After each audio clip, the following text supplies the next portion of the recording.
자, 이 시간은 지난 시간에 약속한 바와 같이 16절 너희가 나를 택한 것이 아니요 내가 너희를 택하여 세웠다 하는 이 말씀을 좀 다시 한번 상고해 보도록 하겠습니다. 여기서 택하였다는 것은 무엇을 말하냐면 씨를 두고 말하는 거예요. 씨. 사람들에게는 하나님의 씨가 없잖아요. 인생들에게는 하나님의 씨가 없단 말이에요. 그러니까 하나님의 씨는 누가 줘요? 예수 그리스도만 줄 수 있는 것이거든요. 씨가 예수 그리스도잖아요. 하나님의 씨가 예수 그리스도잖아요. 즉 하나님의 씨가 예수 그리스도라는 것은 하나님 안에 영생이 들어있다는 말이거든요. 그래서 그 영생의 씨가 우리를 택한 것이지 우리가 하나님을 택한 것이 아니다는 얘기예요. 무슨 얘기인지 아시겠죠? 이것을 나로 말하면 이해할 수 있게 나를 말한다면 나라는 이 존재가 아버지에게서 나와서 내가 된 것이지 내가 스스로 아버지 안에서 나와서 내가 된 것은 아니잖아요. 내가 스스로 생긴 게 아니잖아요. 그것을 말하는 거예요. 그래서 나라는 존재는 씨를 가질 수가 없어. 무슨 씨를? 하나님의 자녀가 되는 그 씨를 내가 가질 수가 없어. 그러니까 그 씨를 누가 줘? 아버지인 하나님이 준다는 얘기예요. 자, 아버지라는 뜻이 뭐예요? 원래 아버지라는 뜻이 뭐예요? 씨를 가진 자라는 뜻이 아버지예요. 그러니까 아버지라는 것은 다시 말하면 생명의 근원, 그 본체가 아버지예요. 생명의 본체 그 자체가 아버지예요. 그럼 어머니는 뭐가 어머니예요? 그 생명을 받아서 키우고 양육하는 자가 어머니예요. 이것을 조금 한 단계 낮추면 이것을 남편과 아내 이렇게 말하는 것이란 말이에요.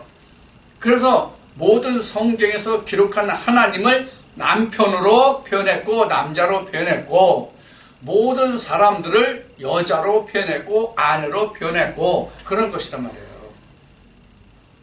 이 근원을 알면 성경을 이해하는 데 상당한 도움이 될 겁니다. 이 이치를 깨달으면. 자, 그래서 이 16절의 말씀이 바로 그런 말씀이에요. 그런데 우리는 이렇게 생각해요. 내가 성경 66권의 말씀 중에서 어떤 말씀이 내가 마음에 들어서 어떤 그 말씀이 내 마음에 합해서 그래서 내가 그 말씀을 마음에 심었어. 그럼 내가 하나님을 택한 거예요? 그럼 내가 하나님을 택한 거냐고. 무슨 뜻인지 이해가 안 돼요? 자, 그러면 이거는 이렇게 봐야 돼요. 자, 내가 먼저 있었느냐 그 말씀이 먼저 있었느냐. 그 말씀이 선제해 있잖아요. 성경에 기록된 대로 세례 요한이 말한 대로 그가 나보다 앞섰다고 말하잖아요. 그가 나보다 앞섰다고 말하잖아요. 그래서 말씀이 먼저 있었거든요. 즉 하나님이 먼저 계시거든요. 내가 먼저 있는 게 아니야. 항상 창세기에 기록한 아담 때부터 모든 인생은 하나님보다 뒤에 있단 말이에요. 그래서 형과 동생의 관계가 바로 그런 거예요. 그래서 에서와 야곱, 가인과 아벨 다 똑같은 거예요. 자, 그런 의미로 이 말씀을 이해하시면 주님이 왜 제자들을 향해서 내가 너희를 택했다라고 말씀하시는지를 알 수 있는 거예요. 사실 우리가 예수님과 제자들의 관계를 보면은 제자들이 예수를 당신이 내 스승이 되어 주시오 하고 택한 것이 아니라 사실은 예수님이 너 이렇게 불러가지고 제자를 삼으셨죠. 그런 면으로 봐서도 표면적인 면으로 봐서도 예수님이 그들을 택했죠. 그렇죠? 그런데 말씀으로 보면 더욱 그렇단 말이에요. 우리도 똑같아요. 이것을 잘 여러분들이 이해하시라는 얘기예요. 왜 하나님이 나를 택했다고 하는가. 또 다른 말씀에서 하나님이 우리를 사랑하셨지 내가 하나님을 사랑한 것이 아니라는 말도 있잖아요. 이 사랑이 뭐냐면 앞에 말씀드렸듯이 사랑은 생명 살리는 것이잖아요. 하나님이 나를 살려서 사랑하는 것이지 내가 하나님을 살려서 사랑하는 것이 안 되거든요.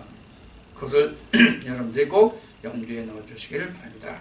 17절 말씀에 내가 이것을 너에게 명함은 너희로 서로 사랑하게 하려 함이로다.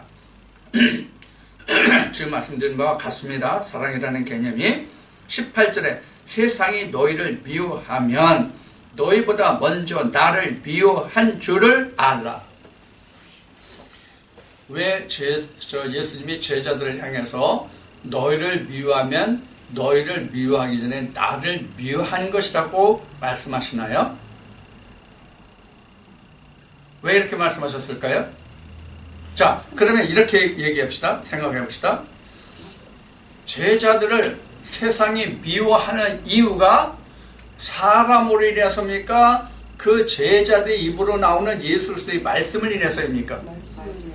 제자들의 입에서 나오는 예수 그리스도의 말씀을 인해서 세상이 미워하고 싫어하는 것이거든요. 그러니까 나를 미워하고 나를 싫어하는 것이다. 그런 의미예요. 사람으로서는 세상은 세상으로서 똑같이 다 도리도리 짝짝꿍 다 그 짝이 맞는 거잖아요. 근데 세상 사람이 하늘에 속한 사람과 그게 짝이 맞냐고요? 안 맞잖아요. 쉬운 얘기로 뭐가 안 맞아요?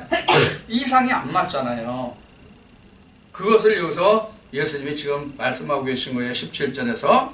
그래서 18절은 어떻게 이어지는지 봅시다. 세상이 너희를 미워하면 너희보다 먼저 나를 미워한 줄을 알라. 19절에 너희가 세상에 속하였으면 세상이 자기의 것을 사랑할 터이나 너희는 세상에 속한 자가 아니요 도리어 세상에서 나의 택함을 입은 자인고로 세상이 너희를 미워하느니라. 자, 누구의 택함을 받았기 때문에?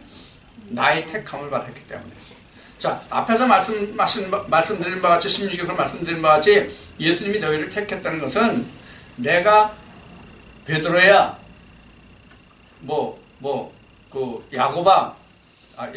야고보야 이렇게 해서 그들을 택했다는 그런 말씀이기 전에 그 말씀으로 택했다는 것을 여러분들 꼭 염두에 두셔야 돼요. 자, 그렇게 너희를 택했기 때문에 너희들은 나에게 속한 자요 세상에 속한 자가 아니기 때문에 그들이 너희를 미워한다 그런 얘기거든요.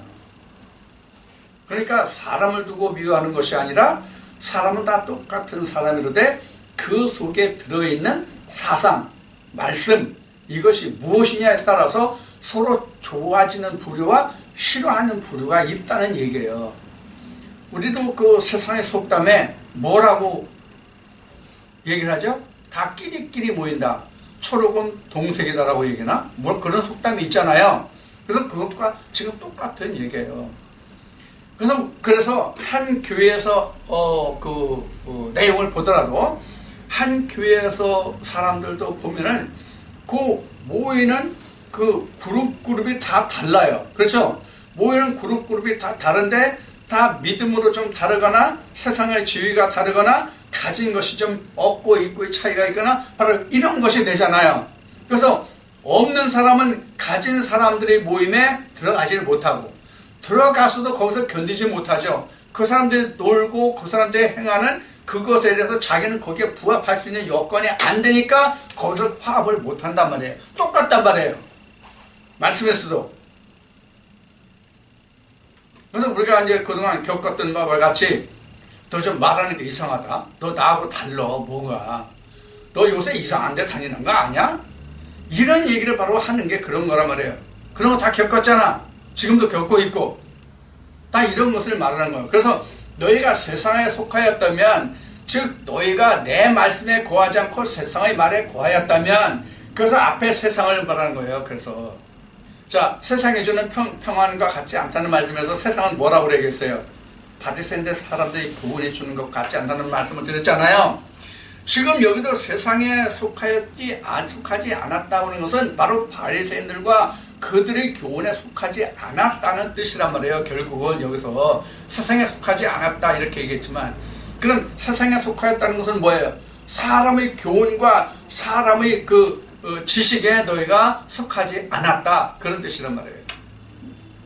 자, 그래서 20절에는 이렇게 이어집니다. 내가 너희더러 종이 주인보다 더 크지 못하다 한 말을 기억하라. 사람들이 나를 핍박하였은즉 너도 핍박할 터이요 내 말을 지켰은즉 너희 말도 지킬 터이라. 자, 여기서 핍박과 지킨다는 뜻이 뭡니까? 내 계명을 지키면 너희가 핍박을 받을 것이라는 거거든요. 예수의 계명을 지키려면. 그러면 예수의 계명을 지키려면, 예수님이 하신 말씀을, 그 계명을 지키려면 2000년 전에 예수님이 제자를 향해서 말씀하셨던 그 기독교의 그 핍박, 그러한 때만 예수 그리스도의 계명을 지키면 이 말씀에서와 같이 핍박을 받습니까? 그때는 기독교를 핍박할 때이기 때문에 제자들이 핍박을 받았냐고요. 즉 다시 말하면 오늘날은 예수의 계명을 바르게 따라가려고 하면 오늘날은 핍박이 없느냐 하는 얘기예요. 똑같잖아요. 하나도 다를 게 없어요. 우리가 성령의 교회들에게 하시는 예수 그리스도의 음성을 듣고 야 그게 아니야, 그 말씀은 이런 말씀이야 라고 이야기하면 오늘날 누가 기뻐 들으며 반갑게 그래 맞아, 그게 그 말씀이네 이렇게 받아들이냐고요. 아니잖아요. 오늘날도 이런 애 저런 애 하잖아요. 이게 핍박이란 말이에요. 그래서 예수님이 그 마태복음 5장에서 이제 그 산상수훈을 하시는데, 그래서 너희가 이 계명을 함께하면 바로 핍박을 받을 것인데 핍박을 받는 자가 바로 복되다 하는 거예요. 그런데 우리가 일반적으로 사람들이 알고 있는, 교회에 다니는 사람들이든 세상에 있는 사람들이든 교회에 다니면 하나님을 믿으면 복 받는다고 한 이야기가 어떤 복을 말합니까? 세상에 썩어질 복을 얘기하잖아요. 세상에 사람 살아가는 일들이 형통하고 물질도 풍성하고 이런 것을 복이라고 얘기하잖아요. 그런데 예수님은 마태복음 5장 산상수훈에서 복이라는 것을 그런 의미로 말씀하시지는 않았단 말이에요. 지금 말씀하신 이 핍박을 복이라고 했단 말이에요. 그럼 이 핍박을 받는 이유가 뭐예요? 예수의 계명을 지키려면 핍박을 받는 것이거든요. 이 핍박을 받아야만 우리가 어떻게 할 수 있어요? 영생에 들어갈 수가 있다는 것이거든요. 그래서 너희가 너희를 핍박으로 그것을 달게 받으라. 그것이 너에게 하나님의 그 약속이, 언약의 약속, 영생의 약속이 있는 것이다. 그런 말씀을 하시게 되는 것이거든요. 오늘날도 마찬가지예요. 내가 하나님을 알고 예수 그리스도를 알고 성령 인도하심을 따라 살아간다고 하면서 세상으로부터 그 사람이 칭찬을 받고 그 사람이 옳다고 시인하면 그 사람은 하나님과 예수 그리스도의 계명이 없는 사람이에요. 그래서 예를 들어서 어느 교회에 많은 무리들이 모인다. 그럼 저 사람의 계명이지 하나님의 계명 아니에요. 예수 그리스도의 계명이 아니에요. 이 말씀을 놓고 본다면, 자, 그것이 지금 예수님이 이렇게 말씀하신 겁니다. 이제 20절까지 봤죠. 그래서 예수 그리스도의 계명을 지키는 자들은 세상에 속하지 않고 하나님께 속했기 때문에 너희들이 핍박을 받을 것이다. 그런 얘기예요. 그래서 오늘날도 예수 그리스도의 계명을 지키면 핍박을 받아야 맞다는 얘기예요. 많은 모이들이 모이는 것이 옳은 것이 아니라는 얘기예요. 21절에 그러나 사람들이 내 이름을 인하여 이 모든 일을 너에게 하리니 이는 나 보내신 이를 알지 못함이라. 뭐를 한다고 하는 얘기예요? 세상 사람들이 핍박을 이렇게 하랴. 세상 모든 사람들이. 그럼 세상 모든 사람들이 핍박을 하는데 그 이유가 뭐다? 나를 알지 못합니다. 예수 그리스도를 알지 못합니다. 그런 얘기죠. 예수 그리스도를 알지 못한다는 얘기는 하나님도 모르고 예수 그리스도를 모른다는 얘기예요. 예수 그리스도를 알면 하나님도 알고 예수 그리스도를 아는 거지만 예수 그리스도를 모르면 하나님도 예수 그리스도를 다 모르는 것이죠. 그래야 됩니다. 자, 22절에 내가 와서 저희에게 말하지 아니하였다면 죄가 없었으려니와 지금은 그 죄를 핑계할 수 없느니라. 자, 전에는 내가 말하지 아니하기 때문에 너에게 죄가 없지만 이제는 내가 이 세상에 와서 모든 것을 다 말했기 때문에 너의 죄가 있다 그 얘기예요. 그러니까 계명이 오기 전에는 죄가 있어요 없어요? 없죠. 지금 예수님도 지금 계명을 주셨잖아요. 자, 그 모세의 계명에서는 어떤 계명을 주셨어요? 한마디로 말하면 사자성어로 얘기하면 인과응보로 계명을 주셨단 말이에요. 그런데 예수님 오셔가지고 모든 것을 사랑이라는 계명을 주셨거든요. 그래서 이 사랑이라는 계명을 지켜야 한다는 것을 지금 22절에서 이렇게 말씀하시는 거예요. 내가 와서 저희에게 말하지 아니했다면, 즉 계명을 말하지 아니했다면 죄가 없으리니와, 즉 모세에게 율법을 주지 않았다면 죄를 죄로 여기지 않거니와. 이제 로마서의 말씀이 나오죠. 마찬가지로 지금 예수님이 22절에서 말씀하시는 내가 와서 저희에게 말하지 아니하면 죄가 없었으려니와, 사랑의 계명을, 생명의 계명을 주지 않았다면 생명의 죄가 너에게 없었으려니와, 그런 얘기거든요. 그런데 내가 지금 와서 이 모든 것을 얘기했기 때문에 그 죄를 너희가 핑계할 수 없다. 즉 나를 모른다고, 그 사랑의 계명을 모른다고 너희가 핑계할 수 없다, 그런 얘기예요. 이해가 잘 됐죠? 자, 23절에 나를 미워하는 자는 또 내 아버지를 미워하느니라. 자, 나를 미워하면 내 아버지를 미워한다는 뜻을 앞에서 이미 말씀하셨어요. 제자들 통해서 나를 사랑하는 것은 아버지를 사랑하는 것이다.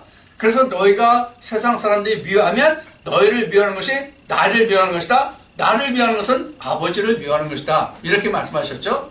즉 이건 뭐예요? 이게 뭘 두고 하는 얘기예요?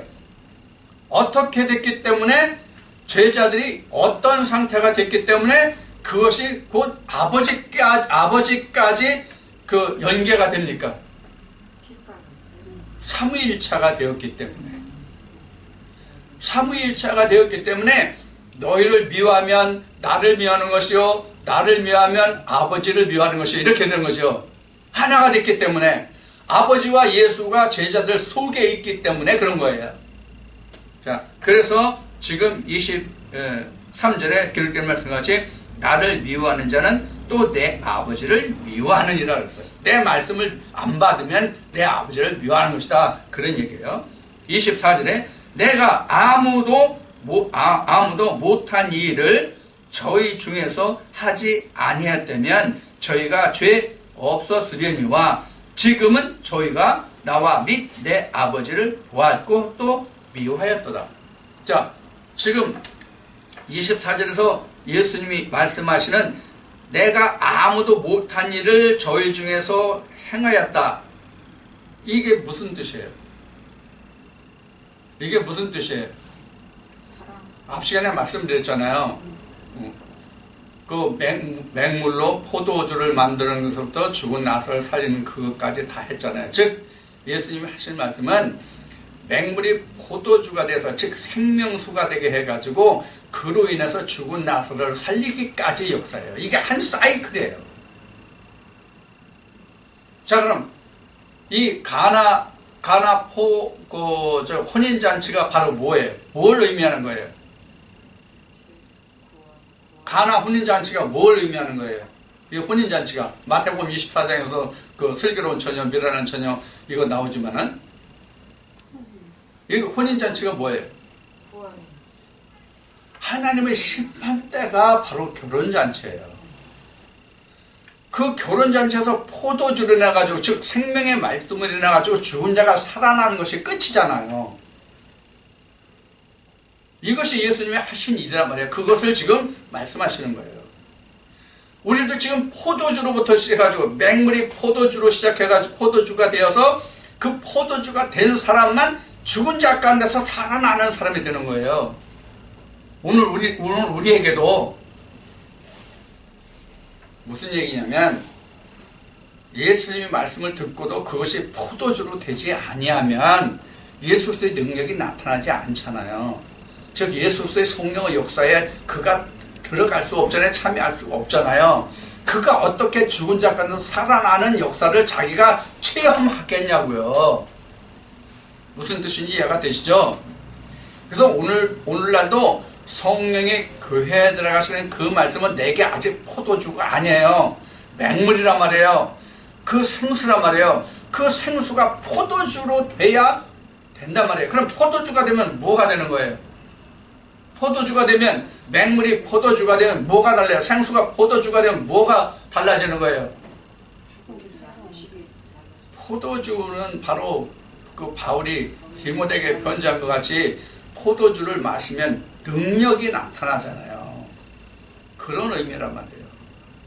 그냥 생수로만 있으면 안 된단 말이에요. 그 생수가 포도주가 된다면 그 포도주도 보통 포도주가 됐습니까? 가장 맛있는 포도주가 됐잖아요. 쉬운 예로 극상품의 포도주가 됐잖아요. 그래서 극상품의 포도나무를 얘기하는 거예요. 내가 참 포도나무라고 예수님이 말씀하시는 거예요. 지금 15장에서.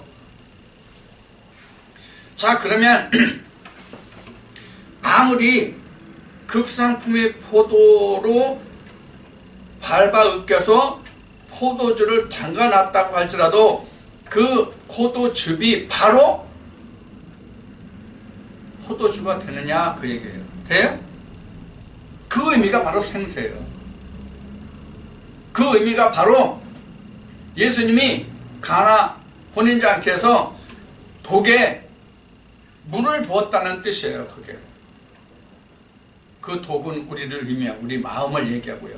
혼 속에 하나님의 말씀을 넣어서 그 말씀이 포도주가 변해야 그때부터 내가 하나님의 능력이 나타나기 시작한다는 얘기거든요. 그 말씀을 지금 여기서 예수님이 이렇게 말씀하신 거예요. 지금 24절까지 봤습니다.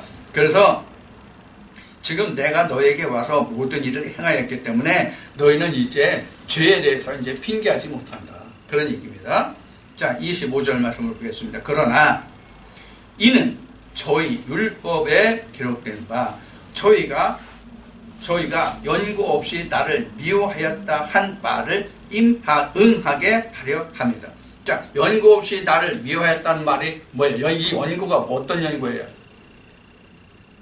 예수님과 상관이 없는 자들이잖아요. 근데 예수와 상관이 없는 자들 예수를 어떻게 했어요? 결국 십자가에 못 박았잖아요. 예수와 상관이 없는 자들이 예수를 십자가에 못 박아요. 너는 메시아가 아니라고, 너는 그리스도가 아니라고. 오늘날은 뭐로 예수를 부인합니까? 성령이 교회들에 하시는 말씀을 받지 않으면 예수를 십자가에 못 박은 거예요. 지금은. 25절에 이제 그런 말씀이 그래서 기록된 거예요.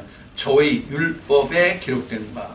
저희 율법에 기록된 바 저희가 연고 없이 나를 미워하였다 한 말을 응하게 하려 합니다. 그래서 예수 그리스도를 알지 못하면 연고가 없는 거죠.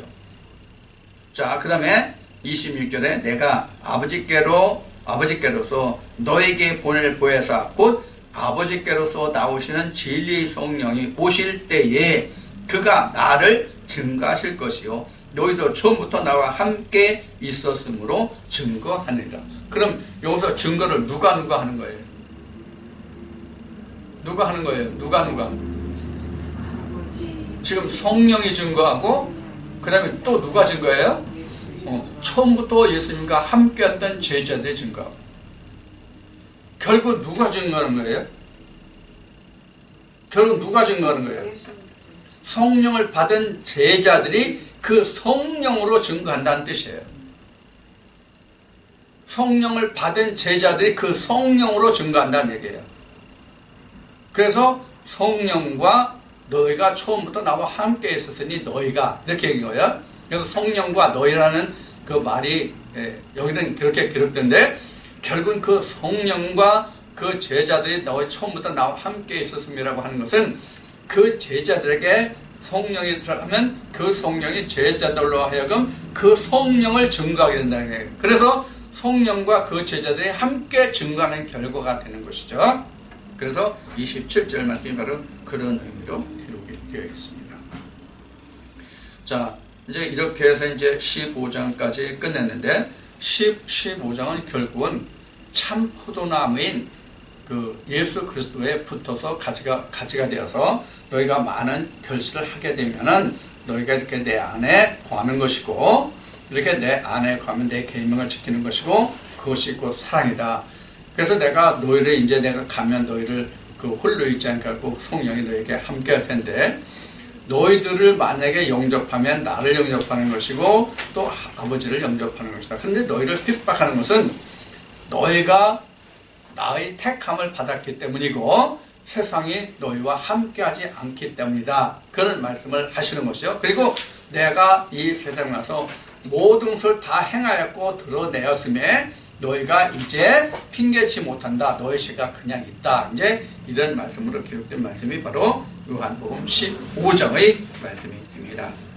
자, 16장으로 넘어갑니다. 16장. 내가 이것을 너희에게 이름은 너희로 실족치 않게 하려 함이니. 그래서 여기서 내가 이것을 너에게 이른다는 것은 어떤 것을 이룬 거예요?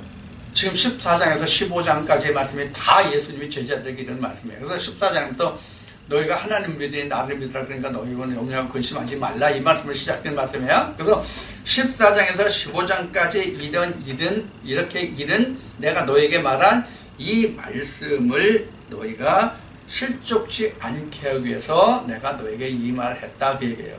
그래서 앞에 뭐라고 말씀하세요?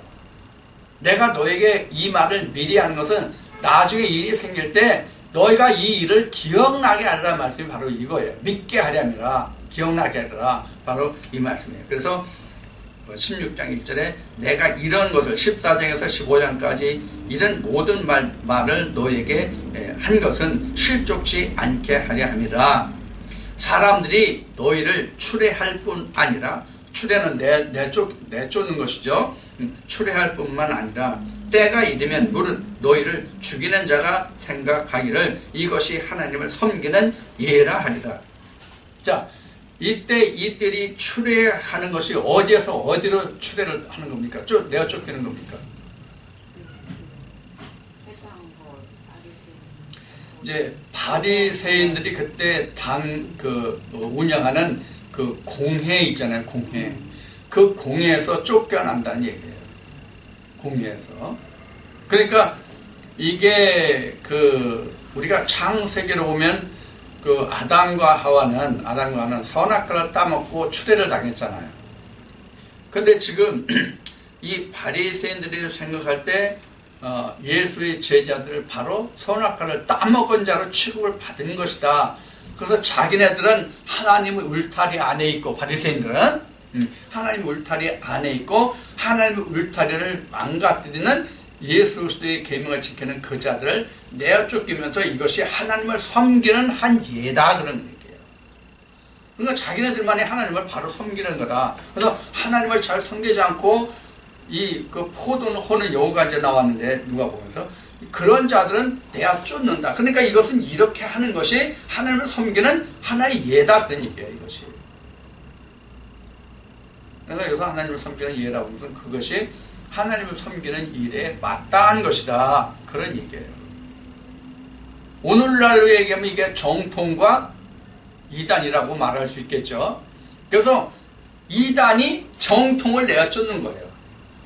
이단이 정통을 내어 쫓는 거란 말이에요. 이 상황을 우리가 들여다보면 우리는 정통이고 너희가 예수 그리스도의 계명을 지킨다는 너들은 어디로부터 일어났는지 예수님께 바리새인들이 말하는 것이 모세는 하나님께로 온 줄을 아는데 넌 도대체 어디로 왔는지를 몰라, 이런 얘기가 이제 말씀이 기록됐잖아요. 그러니까 지금 이들도, 지금 예수의 제자들도 그 무리들에게서 내어 쫓기면 그들의 근원을 모른다는 얘기예요. 우리는 그 근원을 알지만, 그러니까 우리는 정통이고 너는 정통이 아니고 이단이라는 얘기거든요. 그러니까 너는 내쫓는다. 그러니까 이건 내쫓는 것은 당연한 거다. 그것이 예다. 지금 그렇게 여기서 설명을 하고 있는 겁니다. 예수님이 3절에 저희가 이런 일을 할 것은 아버지와 나를 알지 못함이라. 하나님 알고 예수 그리스도를 알면 그들이 하나님께 속한 자를 알 거고 감히 내가 쫓으면 아니라 영접해야 되겠죠. 근데 그러지 못한 상태를 말하는 거예요. 그래서 당시에 예수를 믿는 사람들이, 그 제자들이, 사도들이 얼마나 핍박을 받았습니까? 우리가 잘 아는 그 사도 바울도 결국은 어떻게 됐어요? 좋은 인생을 마감하지 못하고 세상적으로 보면 실패한 인생으로 마감이 됐잖아요. 사도 바울도. 로마에 붙잡혀가서. 이제 이런 것을 우리가 늘 염두에 둘 수 있어요. 그래서 앞 시간에 말씀드렸던 것 같이, 그럼 오늘날은 예수 그리스도의 계명을 지키면 그럼 오늘날은 세상이 영접하느냐? 아니란 말이에요. 똑같단 말이에요. 세상은 세상에 속한 자이기 때문에 예수의 계명을 지키는 자들과 함께 합할 수가 없어요. 야고보서 말씀인가 기록된 것 같이 예수 그리스도와 벨리알이 함께 합할 수 있습니까? 안 되거든요. 그래서 오늘날도 지금 구약에 있는 사람들은 신약에 이른 사람들을 함께 할 수가 없어요. 구약에 있는 사람은 구약이에요, 그냥.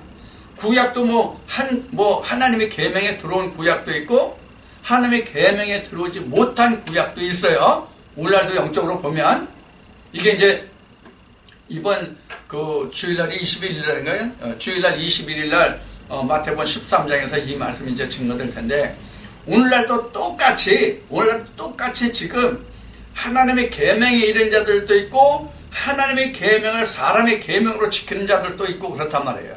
그래서 하나님의 계명을 사람의 계명으로 지키는 자들과 하나님의 계명을 하나님의 계명으로 지키는 자들과 이 두 단계를 다 거쳐 나와야 예수 그리스도의 계명에 들어오는 자들이 되잖아요. 그래 율법이 마침이 되고 완성이 되어서 예수 그리스도의 계명에 들어오는 자들이 되거든요. 자, 그래서 예수님이 여기 3절에서 말씀하신 바와 같이 저희가 이런 일을 할 것은 아버지와 나를 예수 그리스도를 알지 못함이라 그런 얘기예요. 그럼 이들은 뭐로 가르쳐요? 하나님을 알되 하나님을 영원롭게 하지 못하였다는 말이 있죠. 성경에 보면 이게 그런 거예요. 그럼 하나님을 알되 하나님을 영원롭게 하지 못하는 사람은 그럼 그들이 하나님의 계명을 어떤 계명으로 삼았기 때문에요? 사람의 계명으로 삼았기 때문에 그런 거란 말이에요. 그래서 가장 먼저는 사람의 계명에서 벗어나야 되고 사람의 계명에서 벗어나서 하나님의 계명으로 들어와야 되고 하나님의 계명에서 다시 예수 그리스도의 계명으로 들어와야 된단 말이에요. 자, 그것을 3절에서 예수님이 말씀하고 계시고, 자, 그 다음에 16장 4절은 오직 너희에게 이 말을 이른 것은 너희로 그 때를 당하면 내가 너희에게 이 말한 것을 기억나게 하려 함이요 처음부터 이 말을 하지 아니한 것은 내가 너희와 함께 있었습니다. 이것이 요한복음 14장에서 가장 먼저 예수님이 말씀하신 것이 너희가 하나님을 믿으니 나를 믿으라는 말씀입니다. 자, 이 말을 너희에게 진즉했어야 하는데 그런 의미 있잖아요. 내가 이런 말을 지금 너희에게 하는 말을 이미 했어야 되는데 내가 이미 말하지 않은 것은 아직은 내가 너희와 함께 있었기 때문에 안 했다. 그러나 이제 내가 너희를 떠남으로 내가 이 말을 하게 됐는데 이 말을 너희에게 지금 하는 것은 어떤 일이 생겼을 때 너희로 이 모든 것을 깨닫고 믿게 하려니라 그런 얘기예요. 그동안 얘기 안 하신 것은 왜 안 했다? 내가 너희와 함께 있기 때문이다. 그런데 이제 내가 너희를 떠나가니까 너희가 어떤 일들이 생길 때 내가 그 힘을 너희로 하여금 믿고 깨닫게 하려 한다. 이제 그런 얘기네요. 그래 믿음에 실족하지 않잖아요. 그래서 16장 1절에 실족지 않게 하려 한다. 이 말씀하신 거예요. 미리 말씀을 하심이 제자들로 하여금 나중에 어떤 일들이 벌어졌을 때에 주님이 전에 이런 말씀을 하셨지 이게 그게 그 이것을 깨달아서 그들이 실족지 않게 하기 위해서 이 말을 내가 지금 한다. 그런데 그동안 안 했던 것은 내가 너희와 함께 있었기 때문에 말하지 않았다. 그러나 이제는 너희와 함께 할 수 없기 때문에 이 말을 한다. 그런 얘기입니다. 이것이 지금 몇 절이에요? 몇 절이었어요? 4절. 네, 4절까지 말씀했어요. 그 다음에 5절부터 봅시다. 지금 내가 나를 보내신 이에게로 가는데 너희 중에서 나더러 어디로 가느냐 묻는 자가 없고 도리어 내가 이 말을 함으로 너희 마음에 근심이 가득하였도다. 지금 누차 예수님이 제자들에게 말씀하시기를 내가 아버지께로 간다는 얘기를 여러 번 하셨잖아요. 그런데 지금 아직도 제자들이 그걸 모르고 있다는 얘기예요.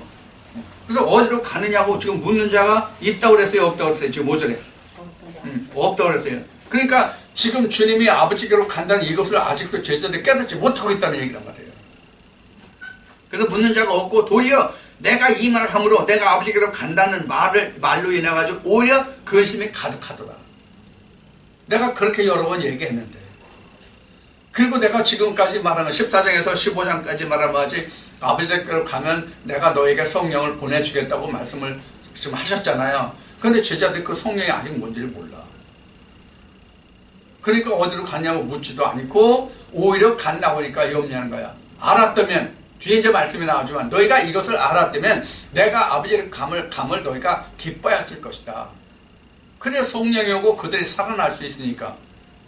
이게 이제 앞에 그 요한복음 몇 장이야? 뭐 8장인가 9장 말씀해 보면은 그 예수님이 그 마지막 예루살렘 성전에 6월절에 그 입성하시는 예루살렘 성전에 입성하는데 그 예수님이 입성하실 때 그 지방에 있는 사람들이 예루살렘 성전에 오면서 그들이 무엇 때문에 성전에 들어간다고 그랬어요?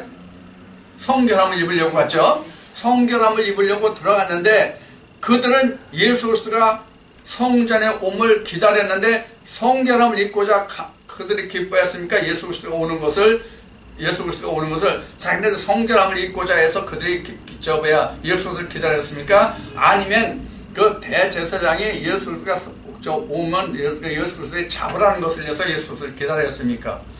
잡으려고 기다렸잖아요. 그러나 그들에게 이미 말씀에서 설명을 드렸듯이 그들은 예수 그리스도를 잡으려고 왔지만 그들이 성결함을 입으려고 성전에 갔다면 예수 그리스도가 십자가에 달리신 것을 잡혀서 십자가에 달리신 것을 봐야 그들의 성결함을 입는다 이렇게 말씀을 드렸어요. 그것을 여기서 지금 상고하시면 지금 이 말씀이 지금 같이 통할 겁니다. 그래서 지금은 제자들이 지금 아직은 성결함을 아직 못 입었단 말이에요. 지금 성결함을 못 입었다는 뜻은 뭐예요? 아직 성령을 받지 못했다는 거예요. 성령세를 아직 못 받은 거예요. 물세례는 받았을지 몰라도 성령세를 안 받은 거거든요. 그러니까 예수님이 그토록 제자들에게 내가 아버지께로 간다 그리고 성령을 보낸다 이렇게 얘기를 해 주셨는데도 불구하고 제자들이 어디 가느냐고 묻지도 않고 오히려 슬퍼하고 지금 마음에 염려하고 근심한단 말이에요. 마음에 염려하고 근심하지 말라. 내가 아버지께로 너에게 성령을 보내준다. 세상은 받지 못해도 너희는 받는다. 그래서 너희를 홀로 두지 않고 내가 너희와 영원히 함께 하겠다. 이렇게 말씀하셨는데도 그러니까 제자들이 깨달으면 얼마나 없어요.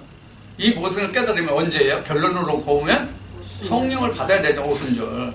그러니까 아직 제자들이 지금 성령이 뭔지 예수님이 무슨 말씀하시는지 지금 귀로는 듣는데 깨닫지를 못하는 거예요. 우리도 마찬가지예요. 듣기는 들어도 깨닫지 못해요. 보아도 깨닫지 못하고 알지 못한다. 말씀이 그래서 있는 그런 말씀이 기록된 거죠. 자, 그럼 이제 6절을 봅시다. 도리어 내가 이 말씀까지 지금 봤죠? 그 7절 봅시다. 그러하나 내가 너에게 실상을 말하노니 내가 떠나가는 것이 너희에게 유익이라. 내가 떠나가지 아니하면 보혜사가 너희에게로 오시지 아니할 것이요 가면 내가 그를 너희에게로 보내리니. 자, 내가 떠나는 것이 유익한 근거가 이유가 뭡니까?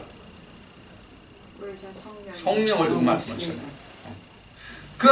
그러면 제자들에게 예수님이 직접 함께 있는 것보다 성령이 오시는 성령을 그들에게 부어주시는 것이 지금 유익하다고 말씀하시는 것인데 제자들에게 성령을 부어주심이 예수님이 함께 하시는 것보다 유익한 것이 뭡니까?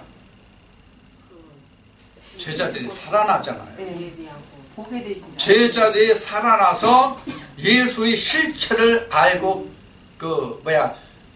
예수 그리스도를 메시아로 증거하게 되는 일이 생기잖아요. 그러니까 그들이 이제 살아나는 거예요. 오순절을 통해서 성령을 내서 그들이 살아나는 거예요. 그 전에는 요한계시록적으로 말하면 살았다는 이름은 있으나 실제로는 죽은 자들이었잖아요. 성령이 오기 전에는 제자들이 그런 상태를 말하는 거예요. 그러니까 성령으로 하지 않으면 모든 것이 다 죽은 거예요. 그래서 지금 예수님이 7절에서 그렇게 지금 기록하고 말씀하고 있습니다. 그러나 내가 너에게 실상을 말하네. 실상이 뭐예요? 내가 가야만 너에게 성령이 온다는 게 실상이에요. 그래야 너희가 살리는 거예요. 그것이 이제 그래서 7절에서 말씀하셨고, 그래서 성령이 오지 아니하면 어떻게 된 거예요? 모든 인생들에게 예수 그리스도가 임할 수가 없다는 얘기예요. 성령이 오지 아니하면. 예수님이 그냥 육체로 계시다면, 지금까지 육체로 계시다면 어떻게 되겠어요? 예수 그리스도가 히브리에 이제 기록된 말씀으로 예수 그리스도가 있는 곳까지 가야 할 거 아니에요. 그래 예수 그리스도를 볼 거 아니에요. 그리고 구원을 얻을 거 아니에요.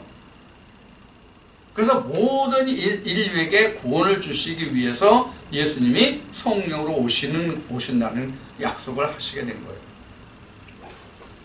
자, 8절 봅시다. 그가 와서 죄에 대하여 의에 대하여 심판에 대하여 세상을 책망하시리라. 누가 책망하는 거예요? 성령이 하신다는 얘기예요. 성령이 하신다는 얘기예요. 성령이.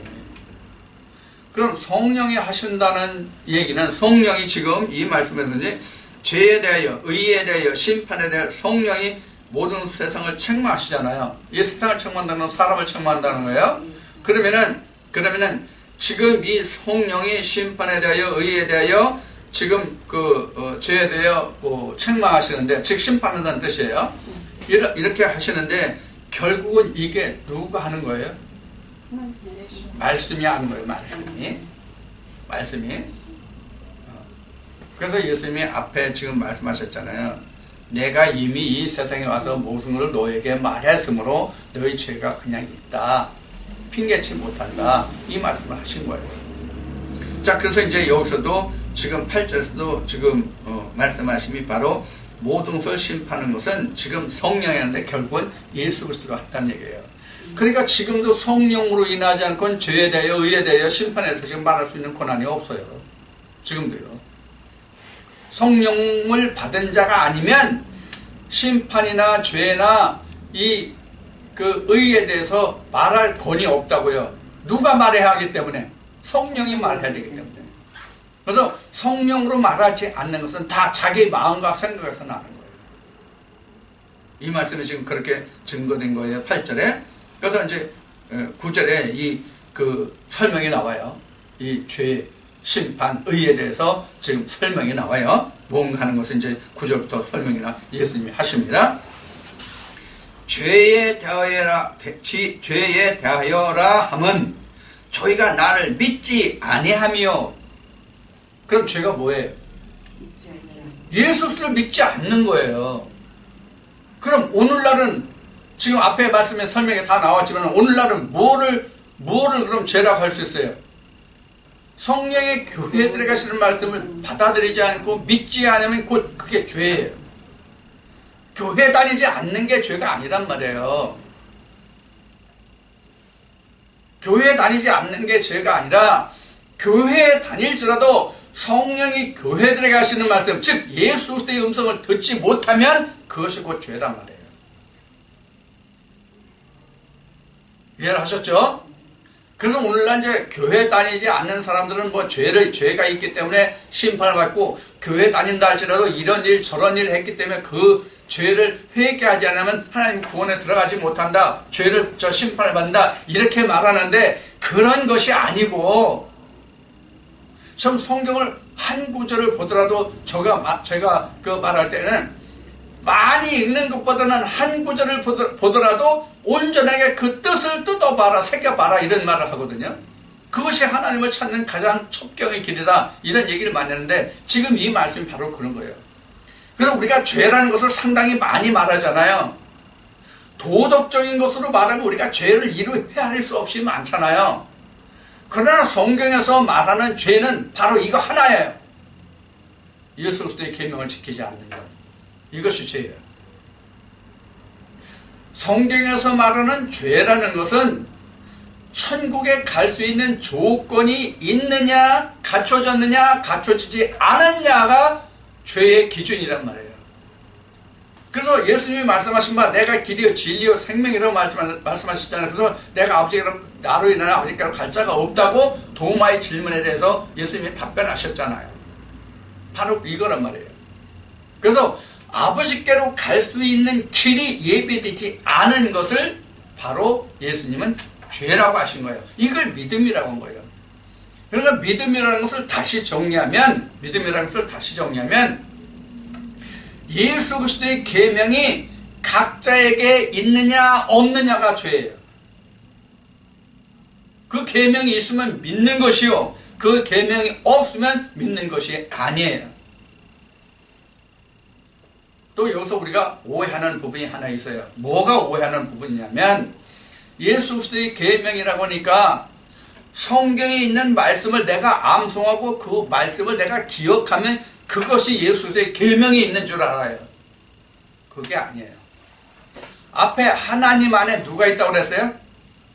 하나님 안에 뭐가 있다고 그랬어요? 생명. 예수가 있다고 그랬죠? 네. 예수가 있다는 얘기는 하나님 안에 생명이 있다는 얘기잖아요. 그러면 하나님 안에 예수 그리스도 생명이 있다는 그 생명 예수 그리스도는 뭐가 하나님 안에 어떻게 있는 거예요? 그것을 뭐로 말할 수 있어요? 어떻게 표현할 수 있어요? 우리가 세상적인 말로 표현한다면 이런 거예요. 그 60년대 초반에 60년대 초반에 고등학교 다니는 사람들은 국어책에 이런 단원을 배웠을 거예요. 빼앗긴 들에도 봄이 오는가. 그럼 빼앗긴 들에도 봄이 오는가 그 단원을 공부해서 그 글자 한자도 안 빼고 다 외웠어. 그럼 그것이 빼앗긴 들에도 봄이 오는가를 그 글을 쓴 작자의 의도가 무엇인지를 안 것입니까? 아니잖아요. 빼앗긴 들은 뭐며 봄이 무엇을 의미하는 것을 알아야 그 말씀을 배웠고 깨달은 것이잖아요. 성경도 마찬가지란 말이에요.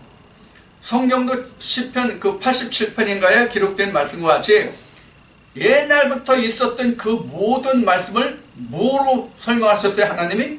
비유로 설명하셨거든요. 마태복음 13장에서도 천국에 가는 것은 예수님이 뭐로 말씀하신다고 했어요? 비유로 말씀하신다고 그랬어요. 그래서 제자들이 묻잖아요. 주여, 어떻게 우리에게까지 이렇게 비유로 말씀하십니까? 이렇게 제자들이 물으니까 주님의 대답이 무엇입니까? 천국에 관하여 그 말씀이 들을 자도 있고 듣지 않을 자도 있다. 그래서 예수님이 제자들과 조용히 있을 때 그 씨 뿌리는 비유를 다 풀어서 설명해 주시잖아요. 그러니까 천국의 복음이 허락된 자에게는 주님이 풀어주실 것이요, 즉 성령이 풀어주실 것이요, 그 계명을 지키는 자들에겐 바로 그런 말씀이거든요. 그래서 오늘날도 우리가 성경을 창세기 1장 1절부터 요한계시록 마지막 절 아멘까지 토시 하나 안 틀리고 다 그 성경을 암송해서 외운다 할지라도 그 속에 들어있는 뜻, 아들, 생명, 그 계명을 알지 못하면 이건 알지 못한 거예요.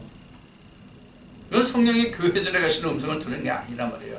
예수의 계명을 지키는 게 아니란 말이에요. 그래서 그 사람들은 죄가 그대로 있는 거예요. 왜? 하나님은 아는데 누구를 몰라요? 진짜 생명은 예수 그리스도를 모르는 거잖아요. 그래서 제가 여러분들한테 그렇게 말씀드린 거예요. 하나님을 믿으면 멸망하는 것이다. 하나님을 믿는 자는 구원에 이를 자가 없다. 그럼 누구를 믿어야 돼요? 예수 그리스도를 믿어야 된다. 이렇게 말씀드린 거예요. 예수 그리스도 안에 뭐가 있어요? 예수 그리스도 안에 생명이 있잖아요. 예수 그리스도 안에 생명이 있으면 예수만 있습니까? 본문과 그 뜻이 같이 있다는 말이 예수란 말이에요. 본문과 뜻이 같이 있다는 말이 예수란 말이에요. 그러니까 예수 안에는 본문도 있고 그 생명, 그 속뜻도 있는 거예요. 그래서 예수 그리스도의 계명이라고 말씀하시는 거예요. 성경이. 그래서 어떤 목사님은 예수를 믿으면 안 된다, 그리스도를 믿어야 된다, 이렇게 얘기하는데 이것도 틀린 말이에요. 예수나 그리스도랑 같은 뜻이에요. 서로 부르는 이름만 다를 뿐이에요. 그리스도, 메시아, 예수 다 같은 얘기예요. 그러면 요한복음 3장에서 요한복음 그 사도행전에서 주 예수를 믿으라, 그러면 너와 내 집에 구원을 얻으라, 이 성경 고쳐야 되잖아. 예수를 믿으면 안 된다면, 구원받지 못한다면 사도행전에 기록된 이 말씀 다시 수정해야 될 거 아니야. 다른 복음이 나와야 될 거 아니냐, 그런 얘기예요. 아니죠? 여러분들 착각하지 마시고요. 그래서 죄는 예수 그리스도를 알지 못하는 것. 하나님을 알고 예수 그리스도를 아는 것이 곧 영생이라면 이제 17장에 나와요, 이 말씀이. 자, 그 다음에 10절 보겠습니다. 이제 죄에 대해서 말씀을 드릴 거. 의에 대하여라 함은 내가 아버지께로 가니 너희가 다시 나를 보지 못하며. 자, 의는 뭡니까? 의가 뭐라고 설명합니까? 아버지께로 가는 것이에요. 의는 아버지께로 가는 것이에요. 그래서 아브라함이 하나님을 믿으니 그 믿음을 하나님은 뭐로 여기셨다? 의로 여기셨다. 그러니까 하나님께 속한 자가 되었다는 뜻이에요. 그 의가. 그러니까 의가 사람으로는 세상으로는 그 어느로서도 의에 이를 수 없다는 얘기예요. 즉 하나님께로만 예수 그리스도께로만 그 의가 나온다는 얘기예요. 그래서 믿음을 의로 여겼다 이렇게 얘기 나오잖아요. 성경에. 이제 로마서에서는 우리가 이 말씀을 먼저 배우겠지만은 믿음을 의로 여겼다. 그럼 그 믿음이 지금 9절에서 말씀을 드린 바와 같이 그 믿음이 뭐냐고요? 그 죄가 뭐냐고요? 예수의 계명을 알지 못하는 게 죄잖아요. 그럼 예수의 계명을 알면 그게 바로 믿음이란 말이에요. 그게 의란 말이에요. 그래서 의에 대하여라 하면 내가 아버지께로 가니, 그러니까 예수 그리스도가 의라는 말이잖아요. 이 말씀은 의에 대하는데 내가 아버지께로 간다. 그래서 너희가 나를 보지 못한다. 즉 의를 보지 못한다 이 얘기란 말이에요. 그러니까 예수 그리스도가 의가 되었어요. 예수 그리스도를 알지 못하면 죄가 됐어요. 예수 그리스도를 알면 의가 됐어요. 자, 10절까지 봤습니다. 11절 심판에 대하여라 하면 이 세상 임금이 심판을 받았습니다. 자, 여기서 이 세상 임금이 누구예요? 예수님을 말하는 거예요. 근데 사실 예수님이 이 세상의 임금이라고 말한 것은 지금까지 우리가 말씀을 살펴보았듯이 이 땅의 임금을 얘기해요? 땅의 임금이 아니에요. 세상의 사람들을 다스리는 권력을 가진 그런 임금이 아니라 그 영혼의 임금, 하늘나라의 임금이라는 게 이제 빌라도의 법정에 섰을 때 예수님이 잘 말씀하세요. 그래서 이 땅의 권세를 잡은 그런 임금이 아니라 하늘의 권세를 가진 임금. 하늘의 권세를 잡은 임금이 누구 임금이에요? 여기 이 말씀에서 누구 임금이에요?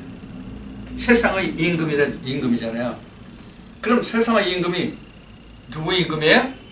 나의 임금이에요. 세상은 곧 사람이라고 여러분들에게 말씀드렸죠. 마태복음 13장 말씀드렸죠. 고린도서 3장에도 나오죠. 자, 그러면 이 세상의 임금이라는 것은 모든 인생의 임금이란 말이에요. 땅의 권세를 잡은 임금이 아니에요. 그래서 이스라엘 왕이 누구예요? 이스라엘 왕이 누구예요? 하나님이시잖아요. 그러니까 나를 다스리는 세상의 임금은 하나님 예수 그리스도시단 말이에요. 그러니까 세상의 임금이죠. 사람의 임금이란 말이에요. 사람의 임금. 이걸 잘 여러분들 이해하셔야 됩니다. 우리가 성경에서 이해할 게 참 많아요. 사람의 예대로 하면 성경 하나도 못 봐요. 사실은. 하나님의 예대로 해야죠. 그래서 제가 지금 사람의 예, 하나님의 예라고 지금 여러분들에게 말씀을 드렸는데 성경은 원래 하나님의 언어잖아요. 성경은 원래 하나님의 언어인데 하나님이 언어가 없기 때문에 이 언어를 누구의 언어로 줬다고 그랬어요? 사람의 언어로 기록했어요. 성경이. 그래서 하나님의 성령을 받은 자가 사람의 언어로 기록한 이 성경을 보고 다시 하나님의 언어로 바꿔주는 것이 바로 뭐라고 그랬어요? 설교다. 이와 같이 말했잖아요. 지금 여러분들에게 제가 드리는 말씀이 바로 설교예요. 그럼 설교는 바로 뭐예요? 골로새서 말씀으로 얘기하면 창세, 만세와 만대 전부터 감춰졌던 예수 그리스도를 드러내는 것이 바로 설교란 말이에요. 그게 바로 여기서 말씀하는 예수 그리스도 그 죄의 심판 이런 거예요. 그 모든 말씀이 그렇잖아요. 그래서 예수님이 앞에 이미 우리가 오늘 이제 공부했지만은 예수님이 말씀하시니까 내가 널 심판하는 것이 아니라 뭐가 심판한다고 그랬어요? 내가 너에게 이른 말이. 그 뭐예요? 성령이잖아요. 그 계명이잖아요. 예수의 계명이잖아요. 그럼 결국 그 심판이 누가 심판하는 거예요? 예수님이 심판하시는 거예요. 예수님도 친히 말씀하셨잖아요. 모든 것이 아버지의 것인데 아버지가 모든 권한을 내게 주셨다. 그래서 아버지가 심판하는 것이 아니라 아버지께서 그 심판을 내게 주셨다. 이렇게 말씀하셨잖아요. 자, 우리가 이제 이런 말씀을 잘 상고해야만 말씀이 하나로 엮여집니다. 이렇게도 말씀하시고 저렇게도 말씀하셨거든요. 지금 그 한 예를 보면은 지금 다시 16장을 보고 있는데 그 15장 26절 말씀을 봅시다. 16절 26절, 15장 26절. 15장 26절. 내가 아버지께로서 너에게 보낼 보혜사 곧 아버지께서 나오시는 진리 성령이었어요. 그럼 지금 앞에 13절에 뭐야? 13절인가? 26절 14장 26절은 누가 성령을 보낸다고 그랬습니까? 아버지께서 내 이름으로 보내신다고 그랬잖아요. 14장에서는. 근데 15장 26절에서는 누가 보내서 내가 아버지께로서 너에게 보낼 보혜사. 내가 아버지께로. 그럼 누가 보낸 거예요? 예수가 보내는 거잖아요. 그러니까 이 말씀들을 잘 종합해봐야 우리가 이 말씀을 알 수 있다고요. 어느 한쪽 부분만 보고는 이것이 이렇다 저렇다라고 말할 수 없는 것이 성경의 말씀이에요.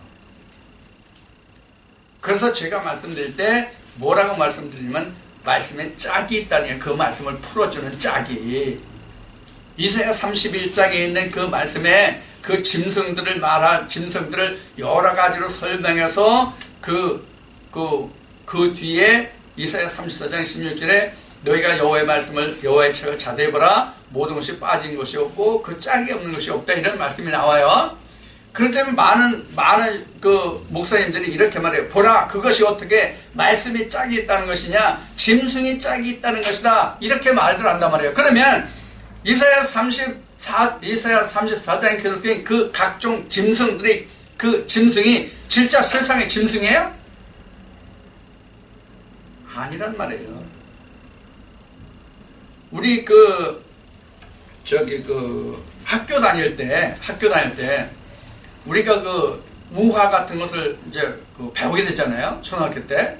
우화 같은 것을 배우게 될 때 그 우화를 짐승을 들어서 예를 들어서 그 여우와 두루미 그 얘기를 하면 여우와 두루미 그 짐승을 들어서 무엇로 했다고 그럽니까? 의인화 이렇게 얘기하잖아요. 성경도 모든 짐승이 의인화된 것이란 말이에요. 성경도 의인화된 것이란 말이에요. 그래서 그 하나님이 그 선지를 통해서 내가 사람의 씨와 짐승의 씨를 뿌린다 이렇게 했으면 실제로 하나님이 짐승의 씨 뿌렸습니까? 아니잖아요. 전도서 3장에 사람의 씨는 사람의 혼과 짐승의 혼을 얘기하는데 그 짐승과 사람의 혼을 실제 짐승을 두고 하신 얘기입니까? 하나님이 짐승을 영혼을 넣어서 그 짐승을 하나님의 형상으로 지으십니까? 우리가 성경에 기록된 짐승을 진짜 짐승으로 보아야 할 말씀도 있지만 의인화된 설명도 있기 때문에 이것을 우리가 잘 분별하고 구별해서 이 말씀을 봐야 되거든요. 뭐 문맥으로 보고 뭐 말씀의 앞뒤를 해서 물맥을 봐야 되고 뭐 이런 얘기들을 하는데 물 맞는 얘기가 틀린 말은 아니에요. 자, 그래서 지금 9절, 10절, 11절까지를 말씀드리는데 이것은 바로 뭐에 관한 거예요? 심판, 죄, 의, 이 세 가지를 말씀하신 것이거든요. 이 죄, 심판, 의에 대한 9절, 10절, 11절에 주님이 잘 말씀해 놓으셨어요. 이걸 한마디로 정리하면 9, 10, 11 이 한마디를 심판에 대하여, 의에 대하여, 죄에 대하여 이것을 설명하면 한마디로 말하면 뭡니까? 한마디로 요약하면 뭡니까 이것을? 심판, 의, 죄 한마디로 말하면 뭡니까? 예수 그리스도예요. 예수님의 계명이에요. 예수님의 계명을 지키지 않으면 그것이 죄요, 의에 이르지 못하는 것이요, 이미 심판을 받은 것이요. 예수 그리스도의 계명을 지키면 죄가 없는 것이요, 의에 이른 것이요, 심판이 이미 면하고 구원에 이른 것이요, 이렇게 된단 말이에요. 그러니까 이 세 가지는 다 어디 들어있다? 예수 그리스도의 계명에 들어있다. 즉 예수 그리스도께 있다. 그런 결론이 나옵니다. 자, 그 다음에 이제 12절로부터 봐야 되는데 12절로부터는 오늘 이제 다 마치고요. 다음 주에 하겠습니다. 다음 주는 여러분들과 약속한 바와 같이 25일 날 합니다. 25일 날. 다음 주는 25일 날. 잊지 마시고 참고하시고 여러분들 다. 또 뭐 다른 날 오셔가지고 오늘 공부 안 해요. 그러면 그러지 마요. 자, 오늘 여기서 마치겠습니다. 수고했어요.